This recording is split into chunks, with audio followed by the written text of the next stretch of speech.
Welcome into This Week in Missouri Politics. Midweek update. The updates are so busy, there's just no way not to do a midweek update. You can't wait till Sunday, so we bring you Missouri Politics right to you. You're coming from the world headquarters in beautiful downtown Jefferson City right here on High Street. Thank you very much for watching the show, watching this show, reading the Missouri Times, and very grateful to have all of you. So, obviously, the big news of the week come down yesterday. Holy cow. Greitens lawyers, the doggonest thing. I actually, if you'll remember, I predicted this. I looked into the Stein of knowledge and made my prediction that Greitens would attempt to tell the House they can't do a report on him.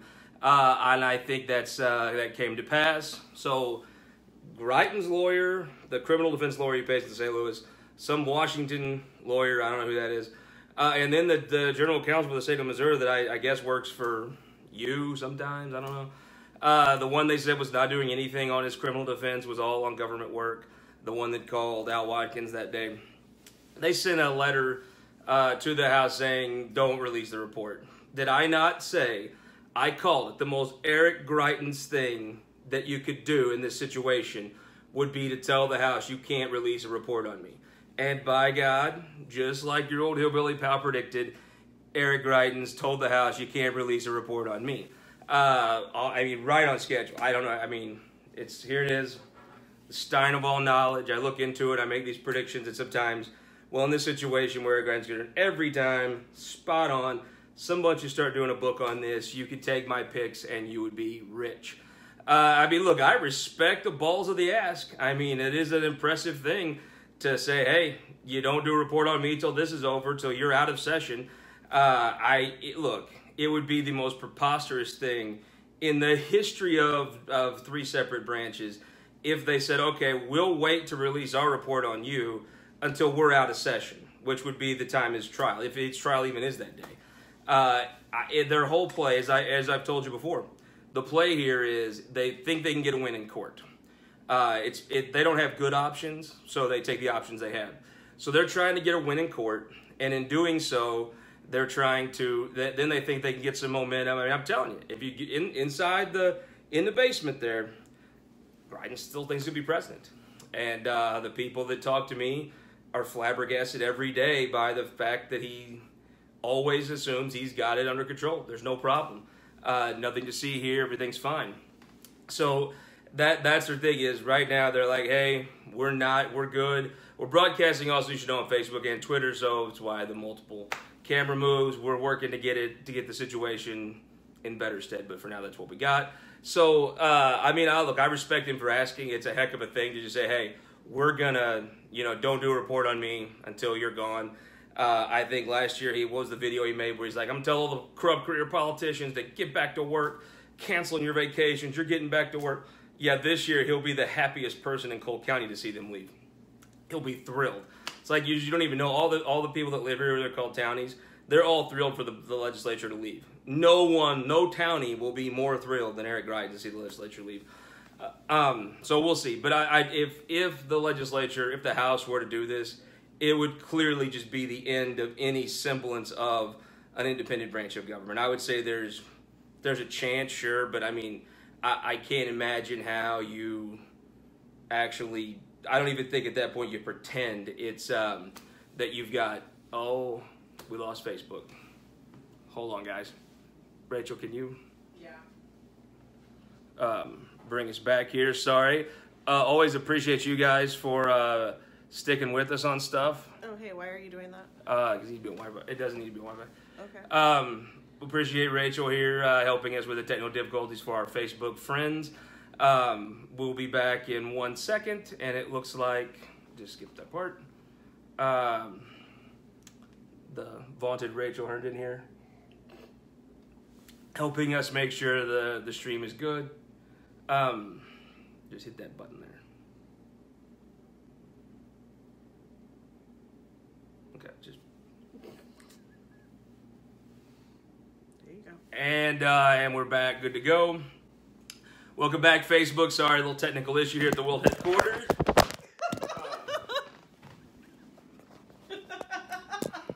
You Got to see the full remnants of the world headquarters there. And now you hear Rachel laughing in the background. So now we'll go back, just to wrap it up. Yeah, it was a heck of a deal. Who would have thought? But one House member did come out this week. Paul Kirkman is running for state auditor. He come out with some, I don't know what the Sentinel is. I think that it's like a website for a consultants group. I don't know. But they come out and they said, he said that the prosecutor should be disbarred for filing the charges. I mean, look, here's the real problem with the whole Eric Greitens thing, is it takes people, mostly all Republicans, and puts them in terrible spots. Yes, does this look like a desperate play for some dark money? Of course it does. Does anybody really believe the prosecuting attorney is going to get disbarred for filing charges? Of course not. But, I mean, I think it was like, hey, look at me, remember me when you dole out dark money. Paul's a good guy, but he's in like a 14-to-1 money disadvantage in a race that is not going to, I mean, right now, we would be talking about on this particular thing, probably some stuff to do with the state auditor's race, but we won't be talking about it because of all this other stuff. I mean, there's just too many things going on to really talk about the state auditor's race. So when you have a race that's kind of taken in by a Senate race, taken in by a scandal like this, you need to get probably try to get some attention.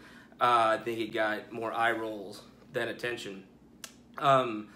Look, I have always told you in the end, there's 3 questions here. There's 3 questions. Did you take the picture?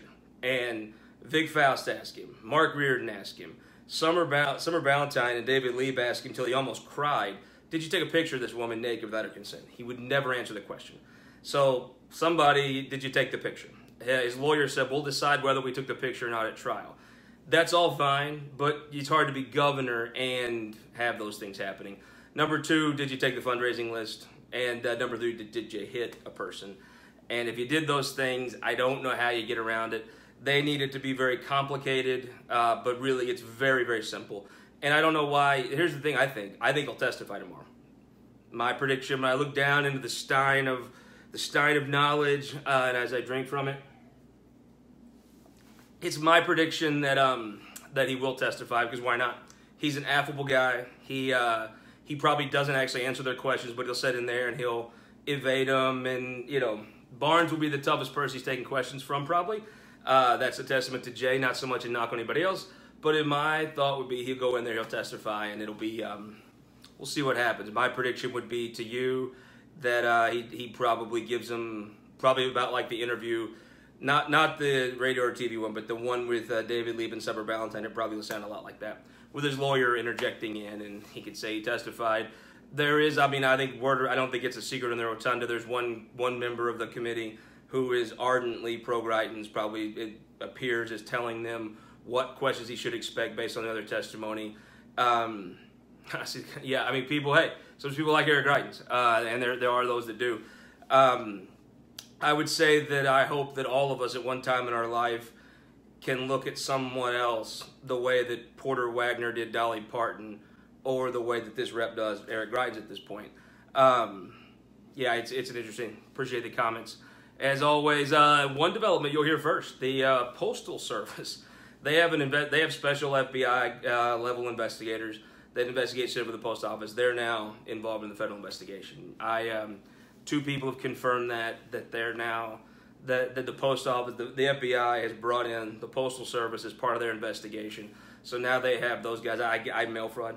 I think if you are doing something shady and you look at a mailbox, you may have committed mail fraud. I have no idea what it means, but I can confirm that that now they have one of their agents is on the case. So I think the big news of the week is obviously the governor saying you can't release your report on me. I don't know if they'll go to court over it, because I don't even know if you can actually sue. I don't think you can actually get a judgment that says, hey, you can't release a report. I don't think the judicial branch could tell the legislative branch, but I wouldn't be surprised to see him try. And again, called it right here. Those are the takeaways from that. Let's talk about Kansas City. Kansas City, how did you do this? The city of St. Louis does stuff like this. You never do stuff like this. What happened? The airport project, which has been a disaster from the start. They were trying to make people happy whose job it is to complain. I think this is a great lesson for government. Kansas City always has it together. the mayor, just top notch. Kansas City is the city that everybody else talks about they want to be like because they're spot on. But they did this, and I think how they got into this ridiculous dumpster fire of they're already over budget, they're already behind schedule, a project that has very little support that they're just doing now to just try to get done. I think that it's a bad situation, and I think what happened was there were some people that were giving them grief early on, and they tried to make the naysayers happy, and it was a major mistake when they did it. And I think the whole thing, I mean, it's just bad. It's gonna be bad. They're gonna have to come up with they're gonna have to rally just to make it crappy because it's not good the way it is right now. Let's talk about some of these races here. The 34th. Wow. I mean, you want to talk about amazing. In the 34th, you have Harry Roberts, the Buchanan County Commissioner, Tony Luetkemeyer, the husband of the General Counsel to the governor. And I think a good guy. I met him a couple times. Seems like a really good guy. And then you have Representative Nick Marshall of Black County. And then the people that are like, you have to be pro-Republican. The same group of people, they're like, you have to stand up for the Republican right here. There's only if you don't stand up for Republicans, nothing. The world's going to end. They wouldn't recruit a Democrat to run for Senate to try to sabotage Harry Roberts. The same people that are going around calling legislators, calling senators, and saying, you have to stick behind the Republican. If you say something bad about the Republican governor, you're terrible, and the Watergate and all this crap. If you do that, the same people that are doing that are now went and found a Democrat to run against Harry Roberts. An elected, not even like a theoretical one. Not even a guy that used to have an Obama sticker on his car. An actual elected county official Democrat. So that race is going to be the funnest race. It always has been. Roberts, I think, will raise enough money to be competitive. Luetkemeyer is going to have all the money he needs, both light and dark. Look, I think Luetkemeyer is a good guy, but there's a real... It's a question of, can you show that you're independent from the governor? And I don't know if that's possible or if he even wants to. But to be a good senator, you know, you don't need lemmings from the second floor and the third floor. The big chunk of his campaign, or even if he wins, then in order to be relevant, you got to show that you're not just running errands for the governor. And that would be true if Mike Parson becomes governor in a year and somebody runs that it's in his administration. I mean, I think most people that know Tony Luetkemeyer like him. They think he's a smart guy, well-meaning guy. But, I mean, obviously he walks in with 2 strikes against him on most things because in politics, if you're going to be a loyal member of a team, you better be at the head of that team. It's like the House. If they were just to do what the governor told them to do, it's good to be, you know, living what Bush say? It's fine to live in a dictatorship if you're the dictator. I mean, you have John Ashcroft, that he weighed in for Harry Roberts. That was a clear sign. I mean, keep in mind, the Republican Party fights go back 10, 20 years. I don't think he's ever been tight with the St. Joseph clique of people. You have the Herzog group, obviously, heavily all over the situation. There's battle lines that are being drawn. I think on one side you have Harry Roberts, other side you have, he's essentially running against the governor. We'll see if Luetkemeyer does anything to separate himself. I mean, even if it's cosmetic, probably would do well for him to get out of that situation. Number 2, Ashcroft being formed. I mean, when John Ashcroft endorsed you in the Republican primary, I would consider that to be a really big deal. We'll see how much that goes on the money front. He's got some good guys helping. I think most of the senators are probably inclined to, at least the ones that will get involved, will support Harry Roberts. And then we'll see this Democrat guy. I don't know. I mean, that looks shady. It looks way shadier now than it did then because it's the same argument. Oh, you can't, Democrats are bad. Oh, this prosecutor, because she's a Democrat, is awful. Well, you just recruited a guy that's an elected Democrat. So it cuts against that. I saw some numbers in the 20 in Whelan's district in Jeff County. Look, Republicans have played this game and they won seats on it. I remember back in the day when they were picking up seats. You go to Jeff County, you go to St. Charles County, and you would recruit pro-labor Republicans. They were right on taxes, schools, abortion, guns, but they were pro-labor. Now you've seen that some of those districts have elected guys that now went to and women that went to anti-labor. And I think labor unions have gotten a real good habit. Nationally, they were voting. The national mood took them to the Republican side. Guns, abortion, taxes, all the things. Law and order took them to the Republican side. and they were electing people that are like, well, we're not going to mess with your union. You're good. Don't worry about that. Now they have to worry about it. And so I think what you're seeing in Jeff County is the numbers reflecting they were electing Republicans for other reasons and assuming they wouldn't actually take a shot at their union. Now they're taking shots at their union. That's going to be a real race. Butler's not. He's ran twice. He beat Vescovo's beat him twice. I think Jeff County is a problem if they don't move. If they don't move the right to work vote, I think it's a real problem for Republicans. I think Vescovo may be the only. We'll do the tip sheet. Will come out on the 15th, 16th. I think he may be the only Republican favored to win, and that's he'll raise plenty of money. He's a good candidate, but Jeff County's a problem for Republicans, and Paul Whelan's going to have to run a really good race to end up winning. We'll see what happens on there, but watch that right to work vote. If there's one person that wants that right to work vote moved, it would probably be Paul Whelan. That would change that Senate race in a significant way.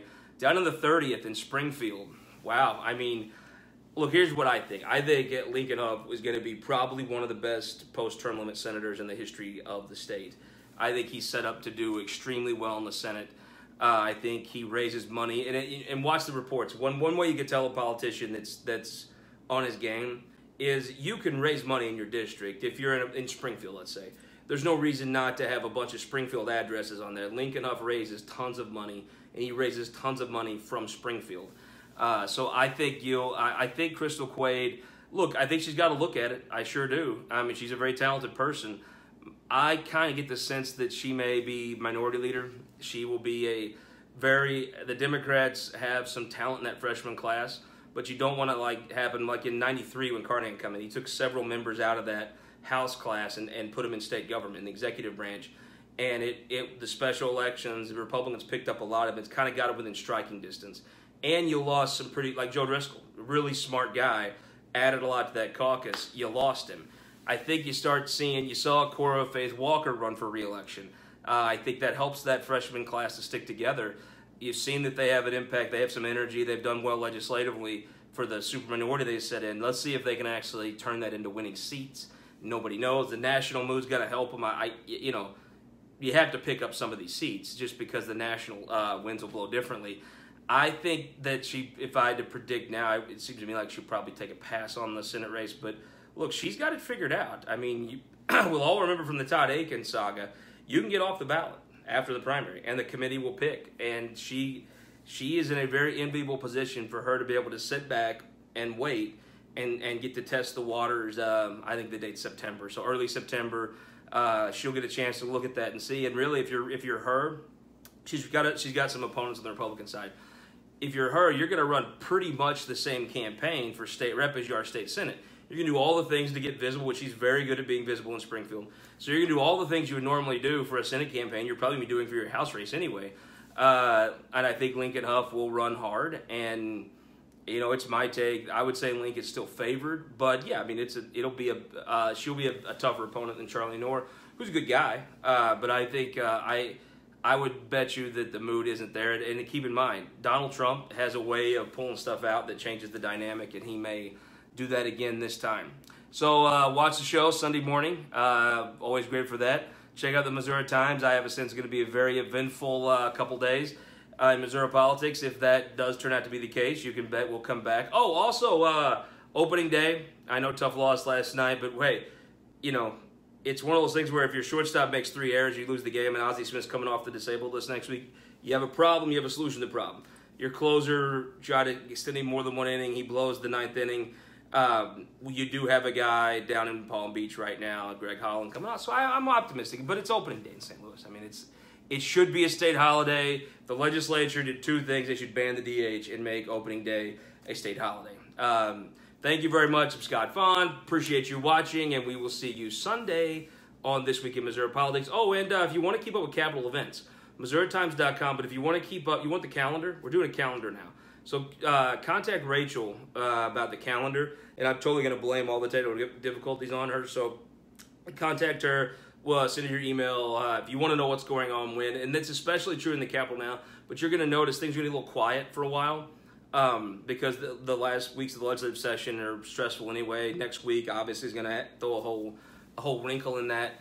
But in the summertime, when there's events, if you're just a casual watcher, that you may. I always find it's interesting. A lot of folks know about these events; they don't know for sure. So email her, keep informed. Appreciate you guys. Thank you, Twitter. Thank you, Facebook.